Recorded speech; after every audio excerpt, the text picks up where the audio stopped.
வணக்கம்.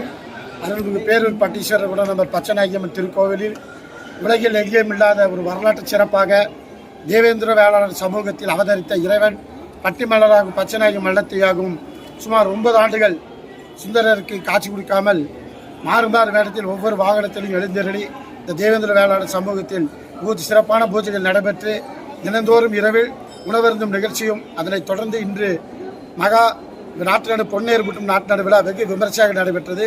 இன்று சுமார் 5000க்கும் அதிகமானவருக்கு அன்னதானம் வழங்கப்பட்டு சுமார் 25,000 அதுக்கும் மேற்பட்ட மக்கள் கூடி இன்று பேரூரை ஸ்தம்பிக்கும் அளவில் இந்த விழா வெகு விமர்சையாகவும் சீரோடும் சிறப்போடும் நடைபெற்றது என்பதை மகிழ்ச்சியுடன் தெரிவித்துக் கொள்கிறேன்.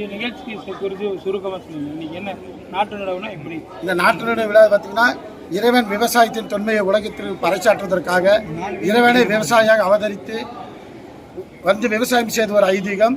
இந்த நட்ட நாட்டை அறுவடை செய்வதற்கும் பங்குனி திருநாளிலே அறுவடை செய்யும் என்கின்ற நிகழ்வு தான் தேரோட்டமாக நடைபெறுகிறது என்பதும் கூடுதல் சிறப்பு.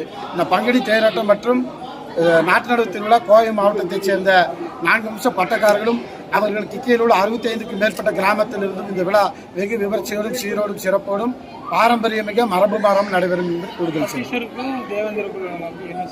பட்டீஸ்வரர் பார்த்தீங்கன்னா சிவனாவே மல்லராக அவதரித்தார். இது பார்த்தீங்கன்னா பட்டி மல்லர் பச்சநாயகி மல்லத்தின்னு இருக்கும். நாளைக்கு திருமஞ்சனம். இது பார்த்தீங்கன்னா இறைவன் எங்கள் கூட வந்து சொன்னதுக்காக நந்தியோட தாடை வெட்டுறாரு.